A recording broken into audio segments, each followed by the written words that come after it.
What is happening out there, rotoscouts baseball fans? Welcome to a Thursday show, gang.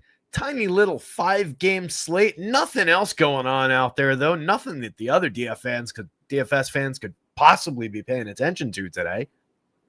We'll see what kind of audience we get. This is going to be a quick turnaround show. Thursday night football kicking off tonight, starting the NFL season. Obviously, all eyes in Philadelphia for Cowboys-Eagles to start things off. So, tiny little 5-gamer. Teeny tiny prize pools across the industry as usual. As we get when the NFL hits, we start reducing other prize pools, rob Peter to pay Paul, and so on and so forth. Those bastards. But we're here to talk through this 5-gamer pretty quickly. We're going to make good time. We've got a 5:30 show scheduled for breaking down that 1-game NFL slate. It is now 4:02, so you know that we're under a little bit of a time constraint the way we normally do things around here. Monty's here. Kenny Woodhouse is here. Monty's nominating for Lennon Sosa for the Heisman, but perhaps Colson Montgomery should receive the Davey O'Brien trophy while we're at it. Love it. Good luck to you too, bud. Kenny Woodhouse is here. What's going on? So yeah, if you're looking for the football show, come on back, same time, same channel, not the same time, same bat channel though. 5:30 or thereabouts. We'll be opening up for the football show. We'll break down player by player for the Cowboys-Eagles game. We'll build some lineups for that one. We'll talk it through, see how it looks for the big showdown slates. We'll do the same thing tomorrow. We'll have a much bigger baseball slate, I'm sure, to have to get through. And then we'll break down the Friday night football game. When we talk about the main slate, anybody's guess at this point, but we will. Next week, week 2 will be our week 1 as far as a more normalized show schedule. Just had some stuff going on Monday, Tuesday this week, so have not been able to get the quarterbacks and stacks show off the ground like I wanted to. If I wake up real early with a ton of time tomorrow, maybe it'll happen tomorrow. Was up nice and early this morning, thought we would get it done, and just time breezed on by getting all the projections updated. But football main slate projections and the preliminary stack rankings are up on the website right now, as promised. They didn't go up till early this morning, but they're up there now.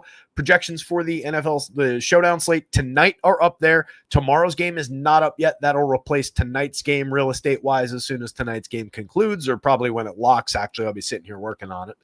And then baseball content is up on the site as usual. If you're a subscriber, you have access to all of that, football and baseball, main slates, showdown, all for the same low price of under $1 a day.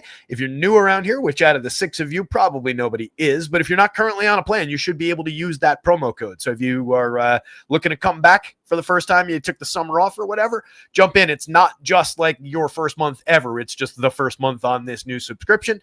Promo code kickoff, $15 for the first month on a subscription.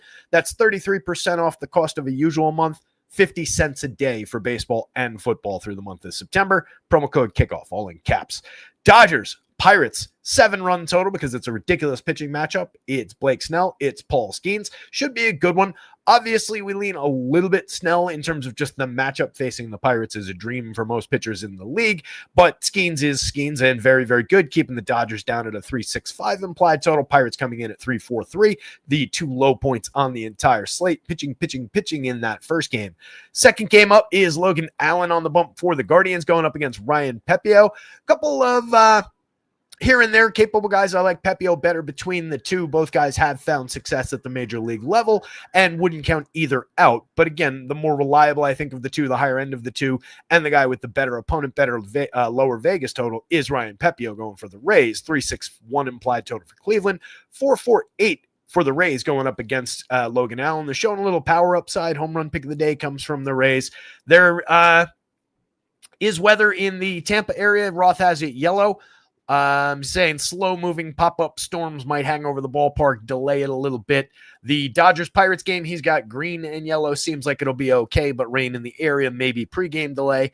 And then White Sox and Twins 2 games from now. He's also got his yellow, saying likely late start, but probably play through after a late start for that one. In between, we've got the Angels at the Royals. 9.5 run total is the leader on your slate. 5.23 implied total on the Royals side of that one is the leader on the slate once again. So Kansas City going to be a big part of action again today. Going up against Kyle Hendricks this time, should have an opportunity to tee off and go to town and deliver on that total this time around. Noah Cameron on the mound for the Royals. A little bit of power again showing for the obvious guys from the Angels. The righty power on that team is very, very real. Cameron can be good, can work deep into games, but lately some shorter outings and a little bit more vulnerable to some runs. Middle of the board type option overall. The White Sox and the Twins with 8.5 runs. It's Frazier Ellard and Jonathan Cannon in an opener follower situation for the White Sox. You don't want either of those guys. You definitely want to consider some Twins bats at their 4.72 implied total. And it's Taj Bradley on the mound for the Twins, making his third Twin start. First one was a disaster. Second one was pretty good over 5 innings against the Padres. We'll see what he can make of the White Sox here, but they're at a sub-4 implied total. Taj can be good, but can also completely melt down. And then we round things out with another Yankees-Astros game, 4.88 implied total for the Yanks going up against Christian Javier, and Carlos Rodon going for the Yankees, keeping the Astros down to a 4.22 implied total, but that's not nothing, especially on a short slate with some firepower in that lineup and some star power in that lineup. Rodon very usable at the top of the board, though. Getting into the pitcher board, hit the like button, subscribe to the channel as we get rolling here.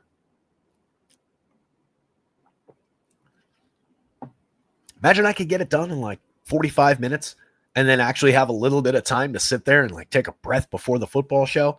Make sure I've got like every last little note that I want all aligned. Took me a minute putting together the football notes. I couldn't remember where I got a couple of the things because I always like screenshot stuff and just throw it into a big Word doc that I want to mention or just have handy in case I need to look at it or whatever. And I have like, team stat pages. I don't remember where I get those from. And I couldn't find them. So I have a different one in there now. Basically the same info, different source. Anyway, you don't care about that. You care about Paul Skeens being up at the top of the board as we're sorted by DraftKings. If we sort the other way on the FanDuel slate, we have Blake Snell at the very top of the board. Either way, you're dealing with premium pitching there. I do think that Snell has a much clearer path to success, but Skeens is more than good enough to beat that Dodgers team. Weird little wrinkle with the Dodgers, by the way. FanDuel chose to list Shohei Ohtani as a pitcher today. Not really sure why. So he does not seem like he's going to be available to you on FanDuel, but he is going to be in the Dodgers lineup. So it doesn't take anything away from what Paul Skeens is going to have to face. Just a weird DFS wrinkle on just the blue site. DraftKings got it right. So Snell, Skeens, tremendous either way. Skeens offset by price over his competitor there, quite a hefty margin. Carlos Rodon sliding in between those two as far as the cost goes. Again, it's just a relatively low strikeout Astros team that is good against lefties, that is just good overall and has added some pieces and gotten some important pieces back. One of the best hitters in baseball back.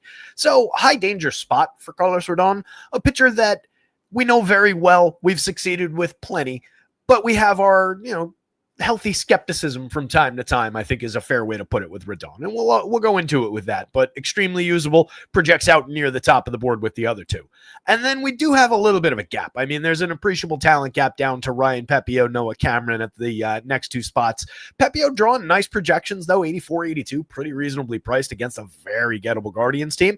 Nothing wrong with going to that spot a little bit. Cameron against all the free swingers in that Angels lineup, especially at 74 on DraftKings, seems pretty doable. Especially with his ability to go 6. Again, he's had a few bumps in the road, a few bad starts with some shorter outings, but he does have 6-7 in the tank pretty easily, and there are Ks available there. It's just a high danger spot as far as the power, as far as the righties in that lineup with power. 9,200, a little less comfortable on the FanDuel slate with that price. Very, very different play across sites. 72 for Taj kind of works on FanDuel. 65 definitely works on DraftKings. It's not safe. Those White Sox, though, it's not a total pushover lineup with the friskiness that they've had, but they're also not nearly as good as it seemed like they might have been for a stretch there. Colson Montgomery has very true power, but the rest of them has not really arrived yet. So there's upside, there's downside. Taj is not entirely safe, but it's fairly easy to envision success from the middle of the board. Probably your top end SP2. If we're not looking at Noah Cameron at the 7,400, there's a difference in those two prices, obviously.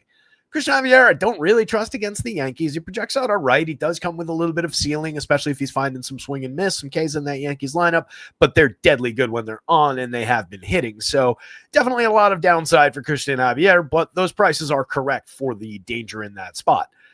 Logan Allen, again, we're coming down a little bit harder on the Tampa Bay side, so is Vegas. I could see a little success, though. I mean, if he gets through a couple of the key bats, he doesn't exactly have the most dangerous lineup in the world to tangle with. So 72, 6,000, I think he's priced appropriately. And then we have another gap projection-wise to Kyle Hendricks and Jonathan Cannon, and Frazier Elledge just going to open. So I don't think you want either of those guys, even at the discount. Hendricks at 5,000. What's he really going to do for us going up against that low strikeout, heavy contact, free sequencing type team in Kansas City? Just doesn't seem like a good spot to roll Hendo shares out there at any price, especially when you can get Logan Allen for 1,000 more. I don't think it's that kind of a slate where you definitely are going to need that extra money to flex things around. You probably get to pretty much whatever you want the way this one's set up.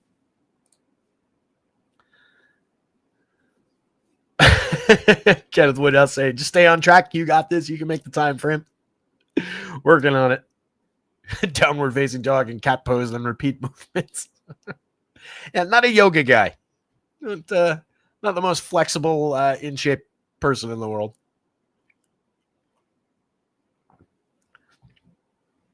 One day. I could see that being something to do as far as like exercise, though. Like getting into that, and like, because I've never been like a weights guy. I don't really like running, like I could get into, I think, bike riding for like cardio and like yoga type shit. One day, maybe, probably not. Dodgers 365 implied total. Pirates 343. Kind of a spoiler to do it this way with these two dynamite pitchers at the top of the list. Snell coming in with a 24.1% strikeout, 2.41 ERA against a 3.74 xFIP. Over his 7 starts, his 37 and a third, and obviously just a tremendous opponent. You can see across 952 collective plate appearances for this active roster for the Pirates, not necessarily this batting order, but their active roster. They strike out nearly 27% of the time. They drew a decent walk rate there, but a 219, 307, 368 collective slash line with an 86 WRC plus against lefties. Not exactly an ideal team to pick up for offense. If you're dipping into the Pirates, you're just probably dealing with most of the obvious guys, and then maybe you can dabble with like a Alexander Canadio, who's probably a little bit of a hidden gem down lineup there. We'll get into the man by man in a sec, but the major upside lays with Snell. 9,000, 8,800 makes the pricing work pretty well. He has walked too many. That's always going to be the case, but look at the weak and medium contact he's been inducing. Keeps the ball down to a very good launch angle, doesn't allow barrels. 1.90% home runs is entirely realistic. Induces a 14+% swinging strike rate. When that stuff is working, one of the nastier pitchers in baseball. So love the upside there. No issues with going to Blake Snell whatsoever against a super gettable Pirates team. Last time out, 5 1/3, gave up 3 earned to Arizona, but struck out 8. Allowed a home run, walked 3. 7 innings against the Padres and 6 innings against the Padres at the start before that one. Across the 13 innings, he allowed 11 hits, but only 2 earned runs. He struck out 8 in the 2 combined starts and walked 4 in the 2 combined starts. Prior to that one, he struck out 10 against the low strikeout Blue Jays over just 5 innings. No runs on 3 hits. Pretty impressive outing there. Dominant pitcher. Paul Skeens pitching to a 28.6% strikeout rate against just 5.8% walks. A ridiculous 2.05 ERA against a 3.09 xFIP that is quite a bit separated there, more than a full run, but very, very good on its own. A sub-1 whip, 13.7% swinging strikes. We can absolutely rely on Paul Skeens to keep the Dodgers in check, and Vegas is believing in that with that low total for this high-scoring team. So definitely fire away with Skeens. The only issue there, he's a little bit expensive. People are, I promise you, very, very aware of Paul Skeens, so he'll get his due popularity, but maybe it would be a little bit less popular than if he was a little bit cheaper, obviously, and then if he was going up against a less name brand of an opponent. So maybe we get a little sliver of Skeens just general vacuum ownership discount from where he heavy air quotes ought to be. On the Dodgers side, if you're foolishly choosing to attack Paul Skeens, he doesn't really allow home runs, 1.53% home runs allowed so far. Good at inducing weak and medium contact himself, just 87.4 miles an hour of exit velocity, a 5.2% barrel. A little bit more of a fly ball pitcher, so maybe somebody elevates one, Teoscar or Freddie, somebody like that, and it gets out of the park. But it's less than likely, and you can see the impact that Skeens is having even on Ohtani at 8.71. Not many people in the league are checking Shohei down below a 10 in the home run model. but he's a potentially fantastic option on DK at 65. 97 on FanDuel, by the way, at pitcher. I'm not sure if his hitting points are going to somehow score today. I doubt it, but it's just weird that they did that. So far, I checked right before the show, still not available on the FanDuel slate. And don't slot him in a pitcher. First off, that price wouldn't work for that anyway. And secondly, most likely you're not getting his hitting points if he's slotting in a pitcher. Mookie Betts at 45-33, 14 home runs, a down season as we've discussed throughout, but still hanging on to a 95 WRC plus, a 328 xWOB is at least hovering around the average and telling us that we could find some positives here. 250, 323, 374, pedestrian for Mookie, but it is an average-ish kind of a major league player who scores a lot of runs at 82 runs scored, but definitely significantly down for what we expect. 45-33, though, that's priced in. 5,034 for Freddie's not bad. 18 home runs, a 197 ISO. Creating runs 39% better than average, still hitting the ball very hard. Excellent option there if you're choosing to attack Skeens. I would definitely include Freeman, Teoscar, and then depending on what side, obviously Ohtani in the vast majority of my Dodger stacks, and then you see what else you can bolt on around the edges, or maybe you're just looking at expensive three-mans with those three guys. Those are the peak Dodgers, but you're going after a peak pitcher, so you kind of want to use those guys. 12.2% barrels for Teoscar. He's got 21 home runs and 462 plate appearances, a 200-plus ISO. Outside of Ohtani at 330, he's the only other guy in this current version of the lineup above a 200 ISO. Conforto at 3,000, 2,500 has had a bad season throughout. 10 home runs, a 139 ISO. Continue to harp on that 9.3% barrel, the 43.6% hard hit from a formerly much better hitter than this. You can also throw the 11.2% walk rate in there that looks a lot like himself from years past. But 188, 296, 327 has been a struggle. Andy Pajas has had a good year. 24 home runs, 13 stolen bases. Probably not going to get 20 out of it, but we'll go over 25, probably 15. Damn good season, 114 WRC plus. Hye-Sung Kim, mix and match across the infield, 302, 336, 403, and 147 chances. Adequate contributor, but not a big bat in any way. 107 WRC plus, more correlated score. Miguel Rojas and Dalton Rushing, mix and match pieces. Rushing is a big-time prospect. He has hit the ball squarely, but he struck out at a 37.2% clip so far, slashing just 190, 256, 293. He's turned all this premium contact into 3 home runs and just a 103 ISO, so not finding the results despite having a few good batted ball events. Rojas, just a mix and match infield. There's really nothing special there. Speaking of nothing special, the Pittsburgh Pirates. Thank you very much. Jared Triolo, 3,000, 2,500, 222, 320, 351, and 88 WRC plus. Nick Gonzalez, and a 96 WRC plus.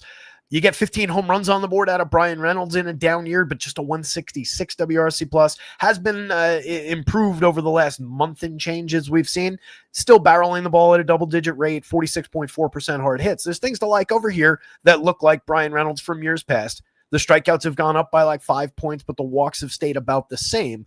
Gets on base at a 310 clip that could be higher, just a 98 WRC plus. Bad season from him, but that's kind of baked in, at least on the 31-41. It's about, accounting for that. Tommy Pham turned his year around, but it only got so far. 264, 339, 389, 1 point above average via WRC plus. Has been hitting the ball hard, not really striking out that much, drawing some walk. Maybe you can take that idea of throwing a couple of the high walk rates at Blake Snell and see what you can get as far as a couple free chances. And in that case, you're including Tommy Pham. You're definitely including McCutch. You probably want to work Triolo in there. He's, so far this year anyway, low strikeout, high walk. And then, Brian Reynolds is kind of just speaks for himself as the best player available in this lineup. McCutch has 13 home runs, still gets on at a 342 clip, creating runs of 4% better than average, hitting the ball fairly hard, 9.1% barrel. He's still an okay outfield option, 33-28, but we're not looking to target Blake Snell all that frequently. Nick York, 50% hard hits over his 2 plate appearances. Very, very cheap. Last year he had 42 opportunities in a cup of coffee, went 216, 286, 378.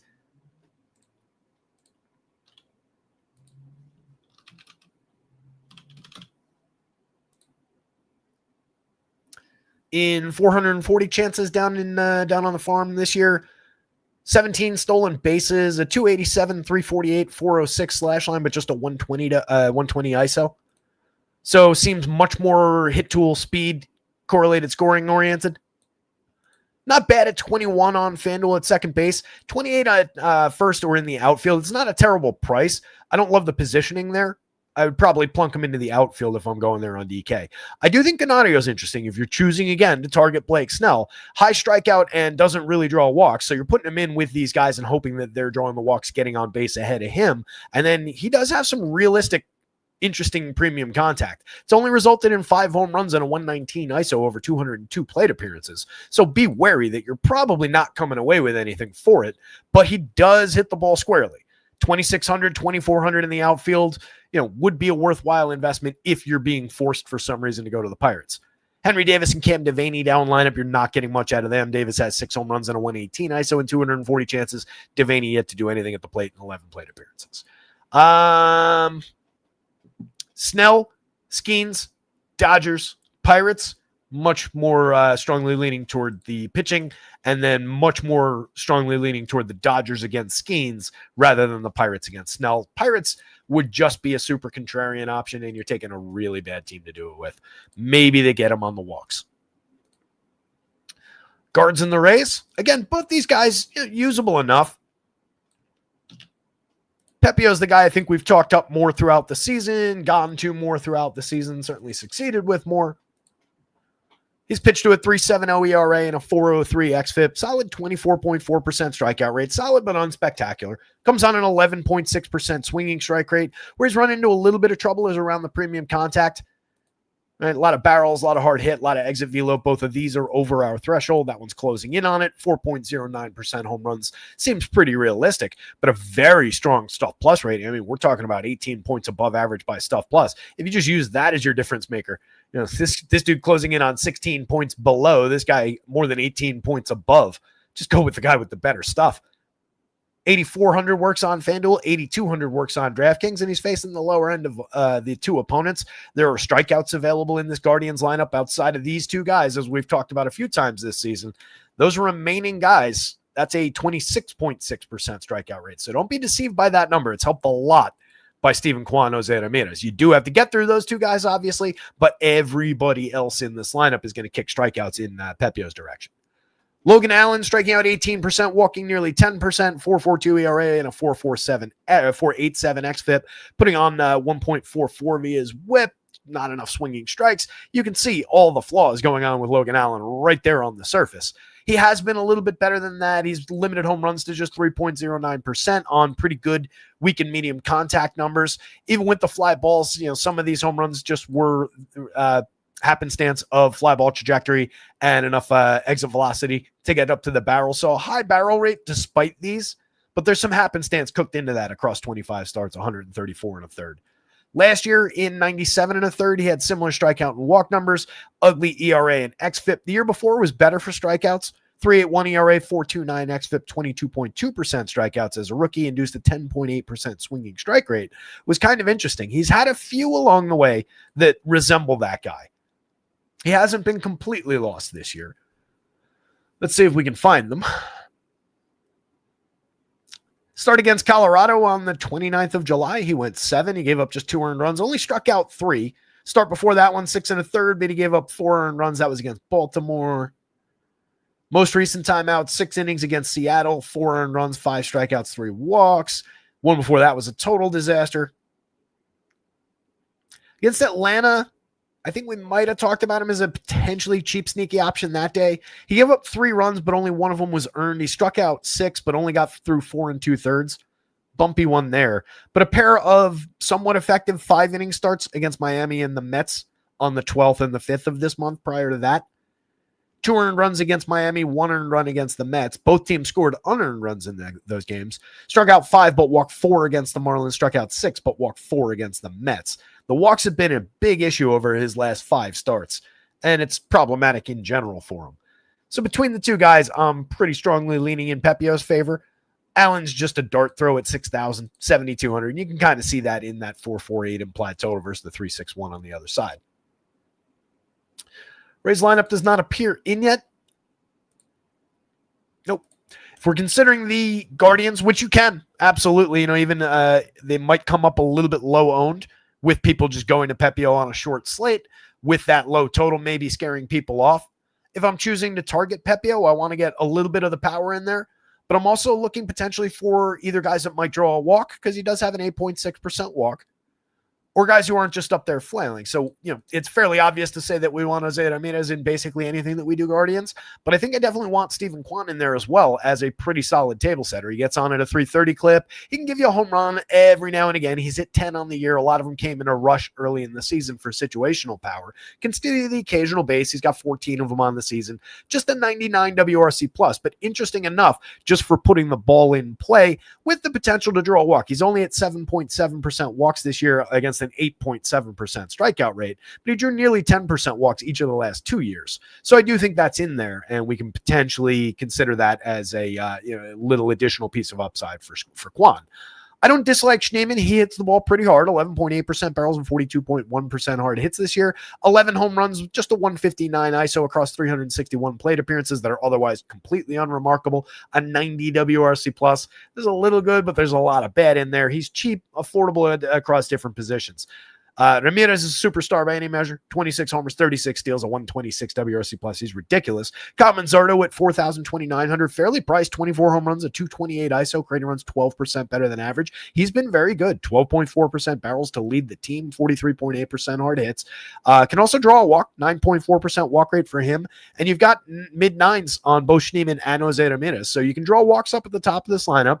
Bo Naylor and Nolan Jones can also draw walks. In with all their bad, those are two positive attributes for both those hitters, double-digit walk rates for both those guys.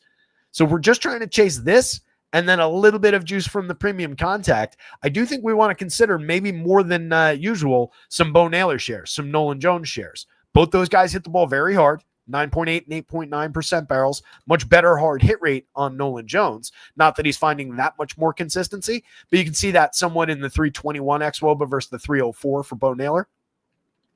Naylor checking in at 181, 279, 352. We want to ignore that pretty much. 215, 305, 313 for Nolan Jones. We also want to ignore that. 11 home runs, 5 home runs across 353 and 362 plate appearances. We're not getting what we should be getting from these two players, but those are reasons I think that you want to take them at 2,600 apiece at 25 and 24 on FanDuel if you're targeting Ryan Pepiot. Gabriel Arias hits the ball squarely, 11.4% barrels. It's resulted in just 10 home runs, a 147 ISO. This team just doesn't get any return on their fairly decent premium contact numbers. Just not exactly loaded up with power. CJ Caifa has been performing mix and match kind of level or lower, 203, 264, 380, a 77 WRC plus so far. And Brian Rocchio is mostly here for defense. Does have 4 home runs and 6 stolen bases. A little bit more of a bat than Nick Allen might be from the Braves, but they fill similar kinds of roles. It's funny. We talked Ha-Seong Kim yesterday with the Braves lineup. He hit the first home run for a Braves shortstop this year. Pretty wild. Positionally 0. Oh, Dynata is conducting a short survey on issues important to New Jersey. Share your opinions, or I will not go for your text message scam. On the Rays side, Chandler Simpson, solid table setter up top. I continue to object to that DraftKings price. It's really juicing him up for the stolen base bonus. Kick and hit, no doubt about it. 294, 328, 344. Striking out at a 10% rate, walking 5% of the time. Just a 16.3% hard hit rate. So we're talking about, dribblers. We're talking about little dying quails over the infield and just beating him to first base. But he's very good at it. And then he's got 39 stolen bases and 360 plate appearances. So you do have a very dynamic player up there who's capable of creating runs. But we're only in an 86 WRC plus with all those skills on display. So your fantasy points really are going to come down to BABIP and stolen base upside, and then if he happens to be on, if somebody else does something. Fortunately, he hits ahead of a couple very capable bats. Junior Caminero at 6,000, 3,800 is fully priced, but major power from the right side, 12.93. He's got 40 long balls on the season at 277 ISO and just happens to be the home run pick of the day against a weak left-handed pitcher. Love the upside for Junior.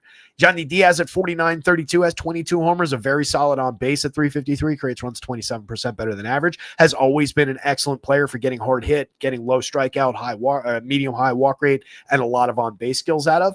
Showing a little bit of everything this year. Definitely an interesting bat in this lineup. Brendan Lau leads second baseman in home runs with 28. He's having a very strong season, 477 plate appearances. That's the most important factor for Lau. Whenever he's in the lineup, he's a solid home run hitter. 11.32 in the model today. I was considering picking him.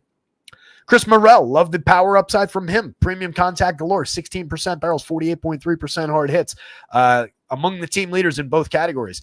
10 home runs in 259 plate appearances, not the picture of consistency. 36.7% strikeouts, and not enough walks doesn't help with that. 218, 282, 403, but tons and tons of power from the right side to throw at a weak lefty, assuming he's in the lineup. Carson Williams, a not yet fully arrived prospect shortstop, but a lot of upside there. Kid is among the higher end players in his class. So we're just waiting on him. 4,000, 2,600. If you're building a bunch of Ray stacks, there's nothing wrong with including him in a few, but you keep expectations within reason. That said, he is going up against a lower end, fifth starter type in Logan Allen. So you can find some success. Josh Lowe, Everson Pereira, and Nick Fortes down the bottom. Lowe, in seasons past, has been very good. This year, just 9 home runs, 17 stolen bases, a mediocre slash line, and a 90 WRC+. 42.3% hard hits. We've lost a lot around the edges with Josh Lowe this year, but there is major upside on any given slate. 44, still pricing him up a little bit on DK. 31, similar pricing across sites. Playable in the outfield, but not the most appealing option here. And then the bottom two guys just kind of mix and matchy across sites. Barely above Mendoza, low sub 300 on base percentages. A lot of low end WRC plus marks up and down this lineup. Technically only 3 positive contributors in the Rays projected lineup here. Ryan Pepio, Rays bats. Guardians bats, Logan Allen.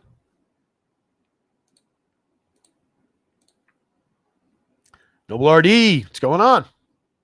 Tango says yoga's phenomenal, great for the mental health. There you go. Yeah, it's people swear by it. I can see it. Something that's been around for that long. It's got to have something to it, right?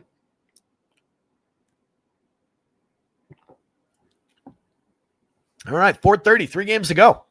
If you weren't here before we started up, football projections up on the website, main slate football, and the initial set of stack rankings. All the player rankings yet to come, the lineup optimizer article and all the different stuff that I throw up there yet to come. That'll be the next 36 hours of working straight through or so for me, but that'll be fun. Show coming up after this one, 5:30 on your YouTube dial. Come right back to this channel. We'll be talking through tonight's Thursday night football game between the Cowboys and the Eagles. Should be a good one. FanDuel and DraftKings showdown slates. We'll build some lineups. We'll talk about the different players, go through anything you guys want, but mostly it's about clicking together those lineups, looking at the potential dupes, so on and so forth. If I have the time, I actually forgot to set up the Ace Mine part of that. And yet another reason to stop talking now. But check out rotoscouts.com. Promo code KICKOFF, $15 month for the month of September. That promo runs through the end of this weekend. It's 33% off, or if you want to look at it a different way, it's 50 cents a day through all of September for football and baseball. Every main slate for baseball, every single football game through the month. And usual price is under $1 a day. And that gets you access to everything on the website. Angels, Royals. Royals with a 5.23 implied total leading the slate against Kyle Hendricks, who I think would be a waste of time on the mound today. 4.89 ERA, a 4.97 xFIP, the lowest stuff plus number I think I've ever seen at 65. A 15% strikeout rate on 7.7% swinging strikes. Doesn't exactly give up a ton of hard hits or exit velocity. It's kind of a light in, light out situation, but a fly ball pitcher at a 17.1 degree average launch to 3.62% home runs is entirely believable given the amount of contact available. So sometimes it just comes down to frequency of contact, frequency of fly balls, and just the percentage of those that will eventually clear the wall, and then obviously some different environmental factors. Noah Cameron on the other side, a much more desirable pitcher. Going up against these free swinging Angels, this projected version of the lineup, 28% strikeouts. Doesn't look like we have the confirmed for them either. Cameron, not exactly a shut him down kind of a pitcher. Over 19 starts, just an 18.9% strikeout rate, but it does come with a 10.8% swinging strike rate. And we can see good swinging strike pitchers nail this team. Breeze through this team and find their strikeouts against. A lot of very aggressive swingers in this lineup. So I can see some upside for Cameron, especially if we get the depth that he showed, in his early starts and then through another stretch. 108 innings over 19 starts collectively. Has been drawn down somewhat, just 5 innings in the last one, but he also gave up 6 earned runs on 8 hits over those 5, faced 23 White Sox hitters, did not strike anybody out, notably, give up 2 home runs. Bumpy start, no doubt about it. 4 2/3 the start before that, give up 2 earned on just 3 hits, struck out 5, walked 3, but the pitch count ran up. but did pitch into the 6th for 2 starts prior to that one. Only 1 earned run between the Twins and the White Sox over 11 total innings. 6 total strikeouts, 4 total walks. Pitched 6 1/3 of mediocre ball against the Blue Jays in his first August start. 4 earned runs on 6 hits, struck out just 1, walked 1. But again, a low strikeout Blue Jays team. The 3 starts prior to that, 6, 7, and 8 strikeouts against the Guardians, the Cubs, and the Mets. So does have at least like middle of the road type strikeout stuff that could be enhanced by facing this team. The danger comes a little bit around, some premium contact, some fly ball, some big time right-handed power. And you can see some of these guys hovering around or above the magic number in the home run model. He's not entirely safe, but he also hasn't been bad as far as wrangling power. Sub 3% home runs on just 37% hard hits, 87.7 miles an hour of exit velo, just a 5.3% barrel rate. That's not a bad option. 2.92 ERA is probably low given the 4.33 xFIP, but if we're looking at a short slate like this and we're not going to the top of the pitching board, we might as well attack the biggest strikeout target available, and we're doing it with a pitcher who around a 4 run is not completely terrible. That's about what the Angels are getting on the other side. It reflects a little bit of the downside, a little bit of the danger. If we're leaning into the LA lineup, though, Zach Neto up at the top of it, 44-34 seems fairly priced. 25 home runs, 24 stolen bases at the shortstop position. Not a bad option at all. 223 ISO, 117 WRC plus. Just a 116 WRC plus on Mike Trout. 20 home runs on the board, but I feel like he's been stuck there for the better part of half a season now. Wasn't in the lineup last night. That was a bit of a disappointment when we were talking about maybe chasing some Angels power. Trout has not homered since August 6th. Since August 6th, his last home run, he's at 192, 344, 233, 76 WRC plus, a .041 ISO, 34% strikeouts, but still walking nearly 19% of the time. Even when he's bad, he's getting on at a 344 clip and still at least capable of contributing via that. But it's been an ugly stretch for Trout, undeniably. Coming in at a 10.51 in the home run model because he still crushes pitches when he makes contact. I would absolutely roster Mike Trout against Noah Cameron. And if the Angels are at all under-owned or sneaky, that makes him even more appealing. He's down to 4,000 on DraftKings. He's at 3,000 on FanDuel. Are we really going below 3,000 for Mike Trout? Come on, gang. Taylor Ward, 13.7% barrels. Joe Adell, 17% barrels. 33 home runs on the board for Adell after another big night. 242, 302, 502, a 260 ISO, a 119 WRC plus. Big time celebration around here for the big upside season from Joe Adell that we've been talking about since opening day. 30 home runs on the board from Taylor Ward, all that contact. 247 ISO, dude's a masher. Chris Taylor, mix and match. Luis Renifo, mix and match quality. You haven't gotten much out of Renifo this year, but you've gotten more than you have out of Chris Taylor. Oswald Peraza and Bryce Tedosio down the bottom of the lineup are also problematic. It is that group of 4 that dragged this lineup down somewhat yesterday. They're cheap. They're multi-positional. You can move them around the board, but Logan O'Hoppe in the middle there in the 7 spot, by far the most appealing guy in the second half of this entire lineup. 19 home runs, a 173 ISO, makes good premium contact, very affordable at the catcher spot, strikes out too much, doesn't walk enough. There are a lot of flaws there, but he is a true power-hitting catcher, so there's upside in him, less so in the other guys. Peraza was once upon a time a high-end Yankees prospect. He's just never hit in the show at all. Tedosio, mix and match quality at best. And again, Renifo and Taylor largely lost this year.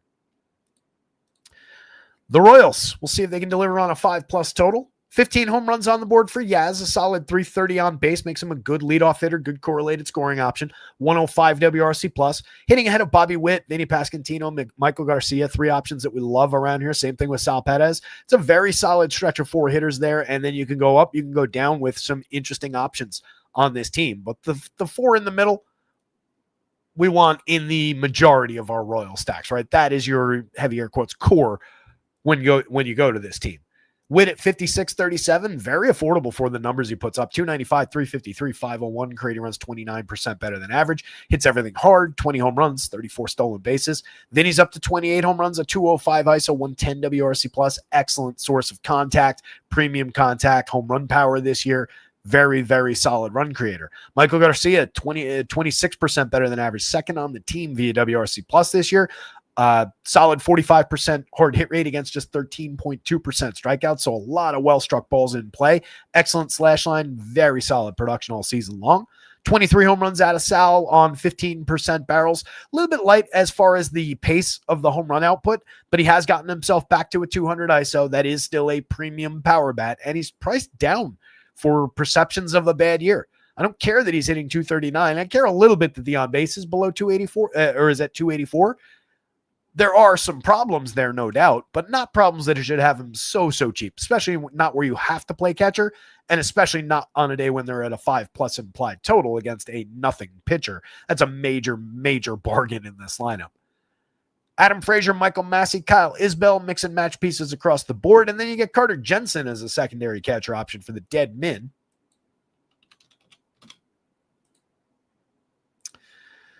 Jensen just 22 in 492 plate appearances this year in the minors across AA for 3/4 of them, let's say.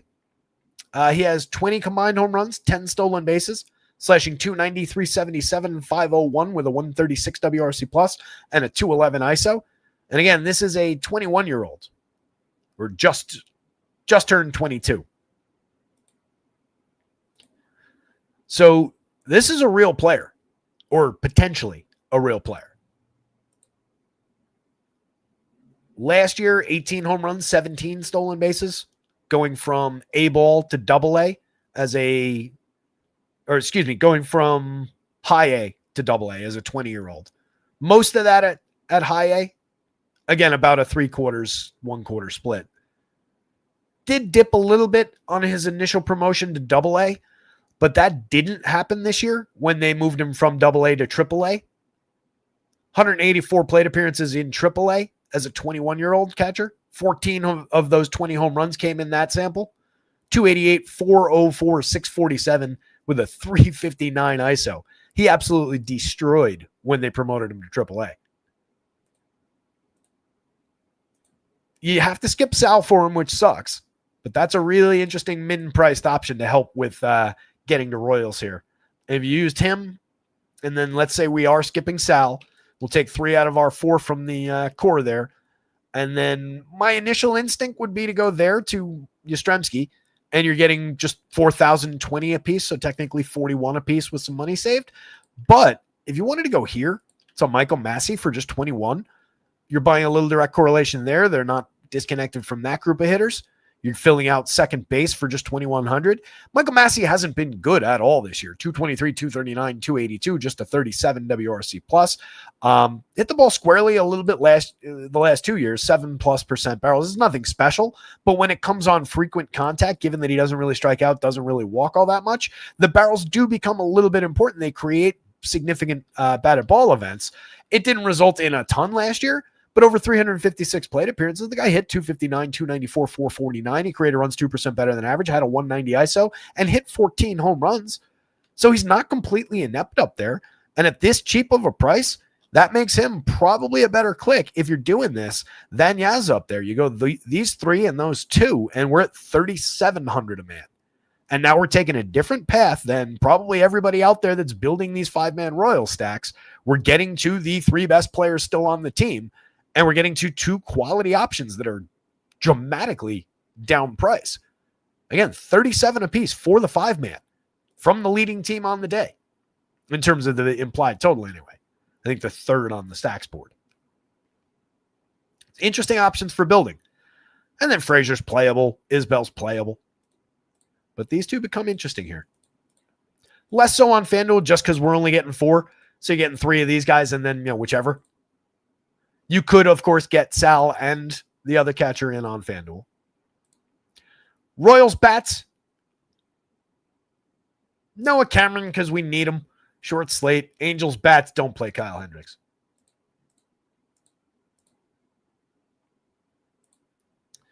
$445. I think I can. White Sox and the Twins. Twins lineup is in. White Sox lineup is not. So Jonathan Cannon, Look at those numbers. Remember them when I click over to this other screen. They're all really, really bad. You don't want Jonathan Cannon. He's also not going to be starting this game. He's going to be in bulk relief. He is following something named Frazier Ellard. Ellard, an inning, maybe a little bit more than an inning, does come in with a 35% strikeout rate over his 9 1/3, one outing in as an opener. That's against a 24.3% walk rate, which is one of the higher numbers in recent memory. Obviously, it's a nothing sample. That would be wildly unsustainable. But, can put a couple hitters away, can miss bats a little bit, but he's not going to be in there for anything that's going to be playable. Maybe he knocks down the top of the Twins lineup once, across these guys, but he's also probably just as likely to put a couple guys on and get scored on. You don't really want anything pitching for the White Sox. Taj, on the other hand, 65-72, comes in with nearly a 20% strikeout rate, 4.82 ERA and a 4.39 xFIP. That's at least a half a run lower than the ugly ERA, while still not being good. 9.9% swinging, 24.2% CSW, 9.3% walk rate. We haven't been terrible as far as keeping the ball in the yard this year. Sub 3% home runs, unbelievably light contact is a positive attribute for this pitcher. Last year, that was a bit of a problem for him, so it's a nice improvement to see him make. He cut barrels pretty significantly. He's cut hard hit pretty significantly. He's cut exit velo by like 3 miles an hour, and it's had a notable impact in the home runs that he's allowed. He's also lost a big chunk of rating by Stuff Plus with the changes that he's made this season. But 65-72 against a low-end White Sox team that is at a sub-4 implied total, you can see the playability while not really wanting to get excited about Taj Bradley. He's nothing more than an SP2, kind of a dart throw, but you do get the benefit of the opponent. Last time out, faced a much better Padres team. 5 innings, just 1 hit, allowed 1 run on 1 hit, 6 strikeouts, 3 walks. The 1 hit was a solo homer.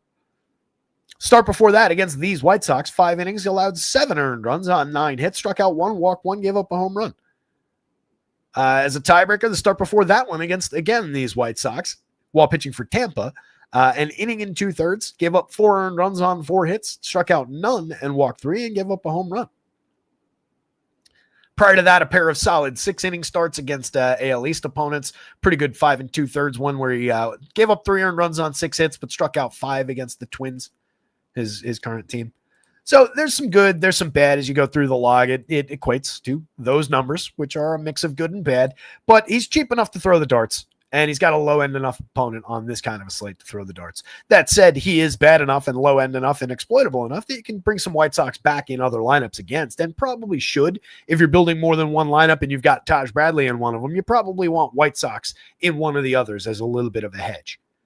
Mike Tauchman's interesting if he's leading off, solid on base at 360, good run creator, 117 WRC+, infrequent individual contributor, but a good correlated scoring option up top, draws a lot of walks, can hit the ball squarely, but just doesn't contribute a lot that way. 137 ISO, 8 home runs. Lennon Sosa's got 19 home runs, a 169 ISO, shows that a lot of the extra base hits have gone for those home runs that are immediately visible, and then, just an average player around the edges, but there's quality there. A lot of hard hits, fair barrel rate at 9.8% barrels, cheap at both on both sites with second base eligibility. Kyle Teal, we talked about yesterday. If he slides down to the 3 spot, we were more excited to get him in the leadoff spot because of the potential for bonus plate appearances for a guy who gets on at a 385 clip, creates runs 28% better than average. Solid hitter. Not spectacular as far as the power so far, but 5 home runs, not terrible, 8.7% barrels. Colson Montgomery barrels everything, 13.6% rate so far, 16 home runs and a 307 ISO over his first 194 plate appearances. I don't care about the rest of that line. Just give me the power upside. Edgar Cato's done an admirable job so far. 284, 348, 389, a 107 WRC+, solid 47.9% hard hit rate against a nothing strikeout rate at 17.1. A lot of well-struck balls in play, if nothing else from him. Curtis Mead hasn't done a ton at the major league level, but 247, 319, 330. He's at least been out there putting the ball in play a little bit. You take the good with the bad. He's very cheap. I prefer him where I can play him at second base, though. Benintendi, 32, 28, mix and match option, 17 home runs. You're not paying tax for the home runs he's already hit, so perfectly fine to play, but don't expect a lot of power there. That's really not who he is. Chase Meadruff is more of a hit tool focused player. He's been up and down, 251, 328, 322, and 86 WRC+. And then Brooks Baldwin, similar kind of numbers so far this season. Sub 300 on base, has to improve, a 92 WRC+. Skippable option outside of the 9.5% barrel, the 41.8% hard hit to keep him sort of interesting, just given the cheap pricing. 25 at second base, again, is probably where I'd prefer him. You have a lot of options at that position on this team, and they can't all play it, though. Outfield, 2,800 is fine on DraftKings, but also unappealing at the same time. Luke Keeschel at the top of the Twins, 4,800, 3,100 to throw at this opener-follower combination. Seems like a great idea to me. 308, 404, 496 over 136 chances, 4 homers, 8 stolen bases, rock solid 345 xWOBA. That's a good player. Very strong start to the career. DraftKings has him priced up somewhat. You're paying a bit of a tax there. 31 on FanDuel, still fair. Trevor Larnach at just 37, 2,800 on the FanDuel slate. I am noticing that Byron Buxton not in the Twins lineup, by the way. That is a downgrade for sure. But Larnach, a very capable lefty bat, 16 home runs on the season, just a 159 ISO, but still creating runs 6% better than average. Low strikeout, high walk, a lot of hard hits, very playable bat. Ryan Jeffers at 36, 27, 9 home runs, a solid 352 on base, creating runs 11% better than average. That's a good player. He's affordable at the catcher spot, especially where you have to play the position. Not a bad option. Cody Clemens, numbers will look quite a bit better if I do this. Goes up to an 8.54 there in the home run model and projects out a little bit better once we switch it back over to the righty, which the White Sox will be doing in the second, maybe third inning. Overall, Clemens from the left side, 11% barrels, 50+% hard hits, 14 home runs and only 308 plate appearances, a 210 ISO. Duke can hit the ball very hard and frequently over the wall. He's just not all that great at anything else. Royce Lewis, a little bit better than a mix and match given how he still hits the ball hard and how low strikeout he is. A lot of well-struck balls in play. You're just lacking for results across the board from Royce Lewis this year. 90 WRC+. Matt Wallner's giving you 15 points better than average via WRC+, a 268 ISO and 20 home runs this season. Another player with a very flawed slash line overall, but monstrous power from the left side.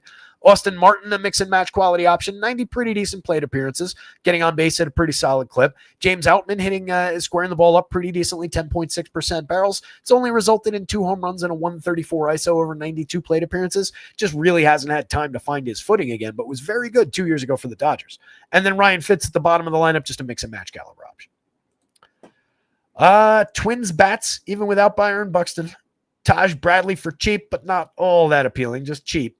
Then probably White Sox bats over anything on the mound from the White Sox.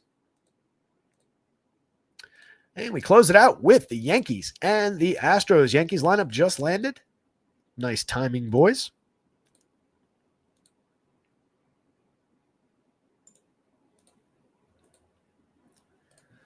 .453 on your clocks.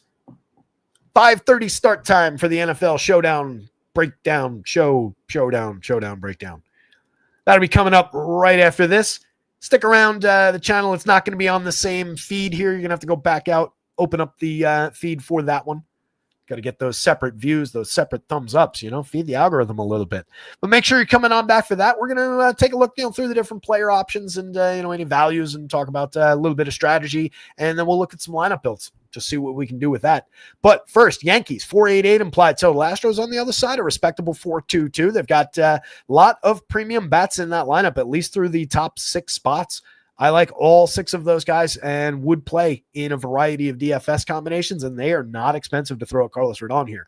Rodon pitching very well this season, 26.5% strikeouts, a 3.18 ERA is sparkling. Solid mark by Stuff Plus, keeping home runs in the park below 3%. Very good 12.3% swinging strike rate, a strong CSW. But he slips a little bit. The xFIP is getting up there, approaching 4 runs, 3.93, quite a bit higher than the ERA. He's walking 10%, which is part of the problem. The whip at 108 is still very respectable given that 10% walk rate. But he is a pitcher who can put himself into jams, and he is a pitcher who can give up a little bit of power and make some mistakes out there. He's a lefty going up against a heavily right-handed lineup and then the best lefty hitter in baseball. So no safe spot in this lineup, really, if you're Carlos Rodon, but more than capable of getting through it. One of the top projected pitchers on the day, 99.95, offset a little bit in price from Paul Skeens, but I think more expensive than Blake Snell on both sides. Christian Aviator on the other side, 69, 7,000, pitching in nearly a 24% strikeout rate, but it's also a 13.5% walk rate since coming back. It's 4 starts, 16 innings. It's not exactly a giant sample. Last time out against the Angels, he was very good. 6 innings, shut them out, no hits, 6 strikeouts, but 3 walks. Threw a lot of pitches over 6. Short starts in the middle 2. 3 earned runs, 5 runs total on 3 hits over just 2 innings to Baltimore. Struck out 3, but walked 4. That one just got away from him. 3 innings, faced 13 hitters, gave up 1 earned run on 3 hits, struck out 2 against the Orioles on the 17th. Not sure why that one was as short, because on the 11th, he went 5. 6 days rest. That's a weird short outing. I'm not sure exactly what happened with that one. But a 5 strikeout, 2 walk day, 2 runs on 3 hits against Boston in his season debut back on the 11th. I think 6 is probably in the cards if all goes perfectly to plan, but we've got a lot of power here and the New York Yankees on the other side. So not overly likely. Last year, over 34 innings, he had a 3.89 ERA and a 5.56 xFIP. Again, way too many walks against not enough strikeouts. Year before, when he was striking out hitters at a similar clip to where he is in this small sample, still too many walks. High ERA and an even higher xFIP. He's been a 5+ xFIP in a relatively healthy sample. I mean, this is broken up a little bit, but that's 212 2/3 innings of a 5+ xFIP. Year before, 3.53. He had a 33.2% strikeout rate. He was terrific this year. Sub-1 whip, 2.54 ERA, but that guy's gone, or we haven't seen him come back yet. And that's 3 years ago now. So I'm not overly optimistic, but I do think he's on the table as a dart throw at 69, at 7,000. He projects out okay, especially for such a short slate. Only 10 options on the board. You got to use somebody. I just don't love attacking the Yanks at a 4.88 implied total with 5 guys in the lineup above the magic number and a couple others hovering around it. Trent Grisham still just 43. Get him while he's cheap. 35 on FanDuel. He's up to 29 home runs and a 233 ISO with a 134 WRC plus. He's absolutely ridiculous this year. Phenomenal table setter. Tons of individual upside for power. Another lefty follows him. 4,800, 3,100 seems appropriate for Ben Rice. A little cheap on the FanDuel side, more expensive on DraftKings. 11 plus in the home run model. He's got a 16.2% barrel and a 55% hard hit rate. He's come away with 22 home runs, 237 ISO, a ridiculous 411 xWOB under the covers. Says he could be even better than he's been. 127 WRC plus. Ridiculous upside. Aaron Judge is Aaron Judge. 43 home runs, 440 on base, a 450 xWOBA. What do you need? Cody Bellinger, 5,000, 3,400 rock solid season, 27 homers, 11 stolen bases, an excellent slash line, 227 ISO. You wonder why the Yankees are always so high projected. It's not this. I'm not even wearing my Yankees hat. I realized I'm wearing my Giants hat. Realized it when I touched the logo. Just look at the ISO. This team is ridiculous for power. Everybody in the top 7 there is above a 200 ISO, and that is a 7-man average ISO of 266. Yes, it's skewed by Aaron Judge. Yes, it's skewed by Giancarlo Stanton, but those guys are in the lineup, and everybody on this team hits the ball hard. Hell, I'll go the full 9. I'll throw the 172 in from Ryan McMahon, who is capable of hitting the ball harder than that. 191 from Anthony Volpe puts us at 247 for the 9-man lineup. That's why they project out so much, so significantly. Doesn't always work out, but this team can go off like few others out there, or potentially no other out there. Stanton has been absolutely ridiculous over the last 6-8 weeks. 18 home runs, a 331 ISO, 168 WRC plus. This has been one of the best stretches of 200 plate appearances that we've seen from Stanton in recent years. Absolutely godlike out there right now. He hit one to the train tracks yesterday in Houston. Jazzy at 52-37, 28 homers, 26 steals, 133 WRC plus, monster power, tons of stolen base upside. A lot of walks, a lot of strikeouts. Sure, that's true for most of these guys. Everybody not named Cody Bellinger strikes out better than 20% of the time. Most of these guys better than 25% of the time, or worse than. But everybody's got power. Austin Wells at 35, 3,000 has 20 home runs on the season. Volpe, as bad as he is, has 19 homers and 16 stolen bases. He is good for counting stats. That's what keeps him playable for DFS. He's terrible over here, terrible over here, terrible over here. Not a good fielder despite a gold glove, despite an okay outs above average. Just too many errors, too many dumb mistakes. But capable for counting stats. McMahon, 3 true outcomes hitter with a little power, 18 home runs on the board, just down to a 172 ISO, just a 317 on base, but draws a 12.2% walk. That is a solid option and barrels the ball, hits it very hard from the left side. On the Astros side, Jeremy Pena having a great year, 15 homers, 20 stolen bases. Enough said. He's just been good, 136 WRC+. Jordan Alvarez, one of the best bats in baseball. Do not sleep on him. There is no reason in the world to skip him because of the lefty-lefty. And he's still only 45 on DraftKings, 36 on FanDuel. Make it make sense. Jose Altuve, 47-33, 24 home runs, 9 steals, a 116 WRC+. Dynamite season out of him. Carlos Correa was hitting the ball squarely all season long. Some of the positive attributes have come down somewhat. The barrels, it would be nice to see come back and spike a few home runs late in the season here. But he's had a good year overall. 344 xWOBA shows the underlying quality. 100 WRC plus is just league average, but there's more to give there. That's a very, very playable piece at third base, at shortstop on FanDuel. Christian Walker at 38-32 has 21 home runs now, up to a 171 ISO. Pulling it together a little bit. He's up to a 96 WRC plus. Might not end up looking quite as ugly as it might otherwise have a little bit earlier in the season. Sites haven't caught up. He's still very, very cheap. Jainer Diaz at 33-29, super playable catcher. 253, 283, 413, not where we expected him. 90 WRC plus, not what we expected either, but very low strikeout, low walk, a lot of well-struck balls in play. $3,300 a catcher. That really, really works for the righty upside. Cam Smith, Ramon Urias, Mauricio Dubon down lineup. Between the three, probably prefer Ramon Urias. A little cheap upside at second base, especially against a lefty. Some right-handed pop in that bat. 10 home runs, a 145 ISO. I don't want to oversell it, but we have picked off cheap power with Urias in the past. So little upside on him. Smith, just a mix and match guy. A little bit of hit tool and on base skills, but it's kind of faded as the year has gone on. And then Mauricio Dubon, just a utility type player. But all those guys, 240, 250 type averages, hovering around a 300 on base, high 80s to 90s WRC plus. Everybody a little bit below average, but somewhat capable in various facets of the game. Like Mauricio Dubon, for example, just a 10.5% strikeout, 6.2% walk. And those are sustained attributes for him. So you get a lot of balls in play. You get some happenstance out of them. Does it always result in production? No, not necessarily. Might be a 2 single type day and nobody drove him in, but you get a little bit of scoring potential from him. In a big way, Yankees bats, Carlos Rodon, Yankees bats, followed by Astros bats, and then Christian Javier at the very bottom of that list. 502. That is your slate. I think that was the quickest show of the year. Out of necessity. Andy's here, Noble RD Entertainment, OMG Lulz. Good to see you guys. Hit the 2x speed, catch up over the next 27 minutes on everything we talked about for baseball. Hit the like and the subscribe down in the thing there. Scroll down to the description for this show and click on the link to the free Discord. You don't have to be a member at the site or anything to join the Discord. Come hang out, join the community. We'll be in there talking football tonight, talking baseball, whatever else you want. Come back in less than 27 minutes, 5:30 Eastern time on the dot. We'll be here talking about that Cowboys-Eagles game tonight, going through all the individual players and putting together some lineups for DraftKings and FanDuel showdown slates.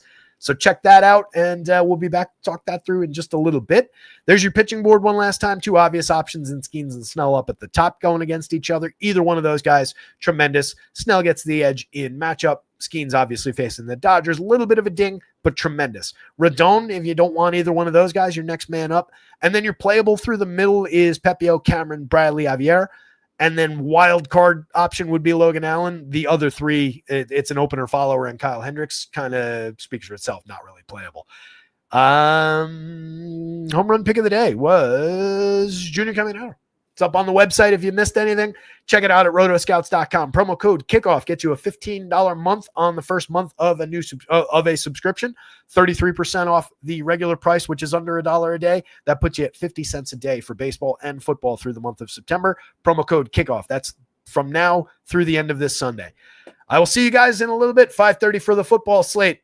Good luck out there tonight. Somebody go win something. Share those results when you do at RotoScouts on Twitter or in that Discord. See you in just a little bit, gang. Later.